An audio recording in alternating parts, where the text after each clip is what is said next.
আমাদের আগুন নিয়ন্ত্রণ করা এটাই আমাদের সবচেয়ে বড় লক্ষণ। ফায়ার এক্সটিংগুইশারগুলো কাজ করলে এটা এতটুকু ছড়াইতো না বা ফায়ার সার্ভিসকে কল দেওয়ার প্রয়োজন হইতো না, আমি যতটুকু অবজার্ভ করেছি।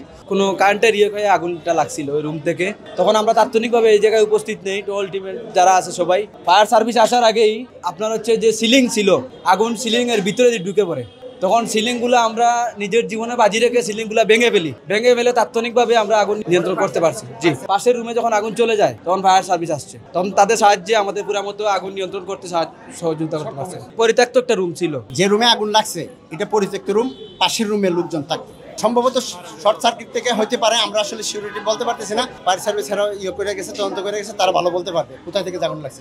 তবে আমরা অনুমান করছি শর্ট সার্কিট থেকে লাগছে আগুন। আগুনের লিহান অনেক বড় দেখছি আমরা, যত পারছে আনসার সদস্যরা দিয়া এবং সিভিল স্টাফও সহযোগিতা করছে। এই যে ফায়ার সিলিন্ডারগুলো নিয়ে উপর থেকে সব নিচ থেকে সবগুলো আনছি, আর এগুলো আস্তে আস্তে আমরা এগুলো এখানে মারছি ফায়ার সিলিন্ডার। তারপরে ফায়ার সার্ভিস যখন আসছে তখন পানির লাইন নিচ থেকে নিয়ে আসার পরে আমরা এটা পুরোপুরি মোটামুটি কোথা থেকে আগুন লাগছে, কিভাবে লাগছে, আগুনটা যত সময় দিতেছে তত বাড়তেছে। কোথা থেকে আগুন লাগছে, কে কোন রুমে থাকতেছে, যার নট ম্যাটার। আমাদের আগুন নিয়ন্ত্রণ করা এটাই আমাদের সবচেয়ে বড় লক্ষণ। এখানে আমি ডিউটিরত অবস্থায় ছিলাম নিচতলায় যখন আমি ডিউটিতে ছিলাম, একজন উপর থেকে যে নাকি দেখছে আগুন ছড়াইতেছে, সে আসে আমাকে ডাক দেয় যে ভাই উপরে আগুন লাগছে, উপরে যা। একমাত্র স্মার্ট সিটি বসুন্ধরা, আধুনিকতায় এক ধাপ এগিয়ে।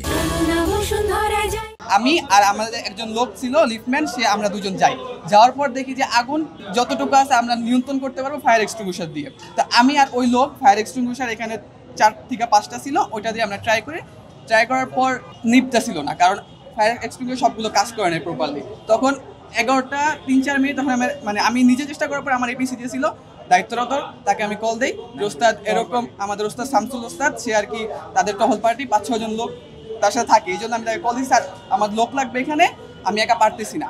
সে আসে, সাথে এই যে এই ভাই আসে, আর লোকরা 5 তলায় ছিল, সে ধোয়ার কারণে দেখার সাথে সাথে নিচে চলে আসে। আমি লুক লই আর কি লুক নামাই নিচে আসে, যখন আমরা এই জায়গার ফায়ার এক্সটিংগুইশার ব্যবহার করে নিভাইতে পারছিলাম না, তারপর নিচে যাই আমি, যে আপনারা অনেক লোক দাঁড়ানো ছিল কিন্তু তারা কিছুই করতেছিল না। আমি তাদেরকে বলি যে আপনারা দাঁড়ানো থেকে অন্তত ফায়ার এক্সটিংগুইশার বোতল আনেন, যাতে করে আমরা নিভাইতে পারি, যারা কাজ করতেছি অন্তত কাজ করতে সাহায্য করেন।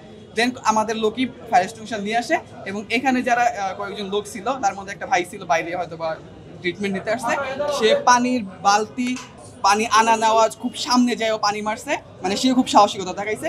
প্রাথমিক অবস্থায় আমরা যতটুকু দেখছিলাম যে আগুন যতটুকু ছিল, ফায়ার এক্সটিংগুইশারগুলো কাজ করলে এটা এতটুকু ছড়াইতো না বা ফায়ার সার্ভিসকে কল দেওয়ার প্রয়োজন হইতো না, আমি যতটুকু অবজার্ভ করেছি।